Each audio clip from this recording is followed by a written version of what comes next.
দোস্ত, কি অবস্থা? তোর মন খারাপ? আমি অনেক দূর থেকে দেখলাম ওই জায়গায় একটা একটা বিষয় আসিস, তোর মন খারাপ, কি সমস্যা? কেউ বল আমারে।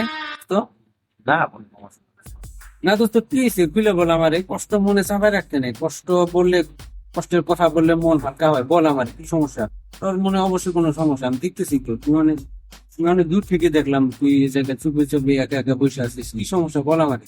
না কোনো সমস্যা না দোস্ত, অবশ্যই কোনো সমস্যা আছে। কি সমস্যা আমারে বল। বললে মন হালকা হবে, বল আমারে সমস্যা। ফ্যামিলিগত কোনো সমস্যা, নিজের পার্সোনাল কোনো সমস্যা, বল আমারে। আমি দোস্ত না তো, বললে সমস্যা কি? দোস্তর কাছে এক দোস্ত তার সমস্যার কথা শেয়ার করবে, এটা তো স্বাভাবিক, এটা তো অস্বাভাবিক কিছু না। বল আমারে সমস্যা। না দোস্ত, না এমন কিছু না দোস্ত। এই সুমনের মা আচ্ছা, কি হয়েছে? খাতা না বল, কি হয়েছে আমার কাছে বল, সমস্যা কি? বল আমার কাছে বল দোস্ত, মনটা হালকা হবে, বল। কষ্ট এরকম চাপা রাইখে নিয়ে বসে থাকবি, কারোর সাথে কোনো কথা বলবি না, দূরে এসে একা একা বসে থাকছি, তো সমস্যা তো এটা। ওর আরো কষ্ট আরো মানে এটা হোক না, আর বাড়ি হতে গেছে, সমস্যা কি বল আমার। তো পরের কথা পরের কথা কোয়া ভালো না। এগুলো করতে এটা থাকি। ঠিক আছে, ফ্যামিলির কোনো সমস্যা থাকলে, ব্যক্তিগত কোনো সমস্যা থাকলে বলা ঠিক না, ঠিক আছে। তো কোনো কোনো সময় আবার বলতে হয়, না বলার সঙ্গে কোনো সমাধান হয় না, বলতে হয় মাঝে মাঝে কিছু কথা, বল আমার। বল। এই সুমনের মা হুম, আজ সকালে একটা রাজীবকে নিয়ে গেছে ঘুরতে আচ্ছা পাশের বাড়ি আচ্ছা। কক্সবাজার 3 দিনের আগে যে আসবে। সে একদম গতকাল গেছে? আজ সকালে গেছে। আজকে সকালে? আচ্ছা, তোর কাছে বলে নাই? না আমার কাছে বলে দেন। তোর ছেলের এ নিয়ে সে একাই চলে গেছে? আমার ছেলের নেই নাই, মেয়ের নেই। আচ্ছা। 3 দিন পরে উনি আসবে। আমি ফোন দিচ্ছিলাম, আমি ঘুরতে যাচ্ছি 3 দিন পরে আসবে। কার সাথে গেছে? ওই যে রাজীবের সাথে। রাজীবের সাথে? রাজীবের সাথে কি সম্পর্ক তার? মানে একটা কোনো কথা হইলো যে ছেলে মেয়ে কে নেয় নাই, তুই জানোস না, আরেকটা ছেলের সাথে কক্সবাজার গেছে, এটা এটা কি, এটা কোন ধরনের ইয়ে? বুঝলাম না, খুলে বলতো আমারে কি সমস্যা। তো এটা আজ তাকে করতে পারবে না বল, আমার জানা দরকার আছে, এটা সমাধান করতে হবে।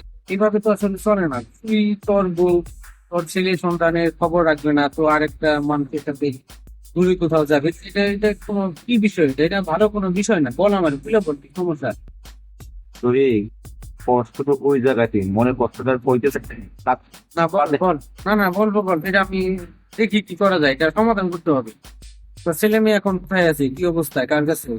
ছেলেটা 2 বছর, মেয়েরা 5 বছর। মেয়েরা বাসায় খেলাধুলা করতে, মেয়েরা ছেলেরা কান্নাকাটি করতেছে মা মা। কি করবো বলতো? মার জন্য কাঁদতেছে? সান্তোষ না। আচ্ছা। 2 দিন পরে বলে আসবো। কেউ কেউ ভাবে প্রায় প্রায় এসে এই প্রায় প্রায় আরে এই রাজীবের সাথে ফেলে দেয়? করতে যায় নাকি এ করতে যায় প্রায় না, প্রায়। এটা তো ঠিক না। এটা আসলে একটা সংসারে স্বামীর কাছে না আসি না, স্বামীর কথা না মেনে আরেকটা মানুষের সাথে ঘুরতে যাবো অন্য কোথাও, না এটা এটা হতে পারে না। তুই কি পদক্ষেপ নেস নাই? কোনো কোনো এর আগে কোনো কিছু বলছ না বা কোনো পদক্ষেপ নেস নাই যে তুমি এরকম করতেছো কেন, কি সমস্যা, তুমি আমার রেখে তোমার সন্তান রেখে তুমি আরেকটা মানুষের সাথে ঘুরতে যাও, সমস্যা? আমি মুখী ভাবে অনেকবার বলছি, অনেকবার বলছি। এখন কি করবো? সে এই বলে আমার নাকি কি বলতে চাইবো গা। এ আরে ডিভোর্স দিয়ে দে, সমস্যা কি? দরকার নেই, ডিভোর্স দিয়ে দে, সমস্যা কি? কি বলতে দিলাম মন যে আছে বাচ্চাটা আরো একবার চলে যাচ্ছে হলে আমার এই ছেলেটার কি অবস্থা, ছেলেটার কি অবস্থা, সারাদিন আমি কি করবো? কারণ আমি এই জন্য তার ডিভোর্সটা দিতে পারতেছি না। তাই আমি ধর, তোরই সমস্যা, বাচ্চা নিয়ে থাকবি, ও আরেকজনের সাথে ঘোরাফেরা করে, এটা তো আসলে খুবই খারাপ একটা, খারাপ কথা। এটা আসলে এটা সমাজের চোখ আসলে এগুলো দেখতে খারাপ। তুই ডিভোর্স দিয়ে দে, প্রয়োজনে ডিভোর্স দিয়ে দে, দরকার নাই এরকম করতে। তুই প্রয়োজনে ছেলে মেয়ে নিয়ে তুই আলাদা থাক, তোদেরকে মানুষ কর। তুই কামাই রোজগার যা আছে, কিন্তু ওইরকম আমাদের কোনো খরচ নেই, কামাই রোজগার যা আছে ওদেরকে নিয়ে তুই আলাদা থাক, তুই ডিভোর্স দিয়ে দে, ওদেরকে মানুষ কর, ছেলে মেয়ে মানুষ কর। ছেলে মেয়ে যদি দেখতে পারে যে এরকম অবস্থা, বাবা মায়ের মধ্যে এই অবস্থা, মা একটা মানুষের সাথে অন্য মানুষ করতে যায়, এটা আসলে দেখতে অনেক খারাপ, ভালো না এটা। আমি ওর কি না দেই, গত বছর আমি ওর 3 ভরি স্বর্ণ দিয়ে একটা নেকলেস মানে দিছি। কি না দিয়ে যে তুই যখন, সন্তান তো তোর কাছে, তাই না? তোর ডিভোর্স দিয়ে দে, দুজনে ডিভোর্স দিয়ে তুই সন্তান নিয়ে থাক, না সন্তান ও নিয়ে যাবে। না, ওই তো আমি তো ডিভোর্স দিয়ে দিতাম। ডিভোর্স দিলে ওই তো ওর কাছে গেলে আমার সন্তান পিতৃ হারা হয়ে থাকবে। ও হয়তো বা আমার কাছে থাকলে ওর মা চলে গেলে মাতৃ হারা হয়ে থাকবে। এই কারণে দোস্ত আমি এই কারণে খালি সবকিছু মানে রাখতেছি। ওই পদে কি করি আমি আর দোস্ত পাঠক সন্তান যখন ছাড়তে পারবি না, আসলে সন্তানের জন্য প্রত্যেক বাবা মারই, প্রত্যেকের এরকম একটা মানে সিম্পেথি বা একটা দুর্বলতা থাকে, তোরও সেটা আছে। তো আসলে দেখ, তাহলে তুই যদি সন্তানও ছাড়তে পারবি, এদিকে তোর বড়ির অবস্থা, এটা তো সমাধান করতে হবে। তাকে বুঝিয়ে বল, বুঝিয়ে বল, সে আসলে দেখ কি হয়, অনেক বুঝা থাকে মানুষ তো, বুঝলে অবশ্য বুঝ মানবে, সমস্যা নেই। তো সন্তান তো মানুষ করতে হবে, সন্তানদের তো বড় করতে হবে, সন্তানদের তো এরকম পরিবেশে রাখা যাবে না, তাদেরকেও তো ভালোভাবে মানুষ করতে হবে। দেখ কি করা যায়। দোস্ত চলে তুই, আমি ও আসলে বাড়ি, তুই আসলে আমার একটু ওরে বোঝায় বল বা একটা সমাধান দে দোস্ত।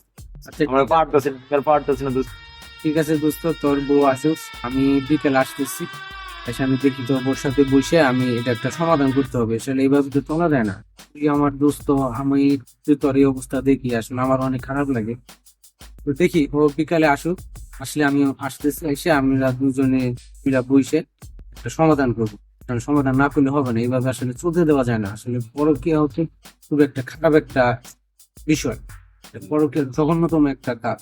এটা যদি করে, তোর ওয়াইফ যদি এটা করে, আসলে সমাজের চোখে অনেক খারাপ, সবার চোখে অনেক খারাপ, এটা আসলে হতে দেওয়া যায় না। তো আচ্ছা ঠিক আছে, আমরা আসুক, আমরা বসবো বিকালে, বিকালে বসে আমরা একটা সলিউশন করবো। হ্যাঁ ঠিক আছে দোস্ত, ভালো থাকিস, গেলাম। হ্যাঁ।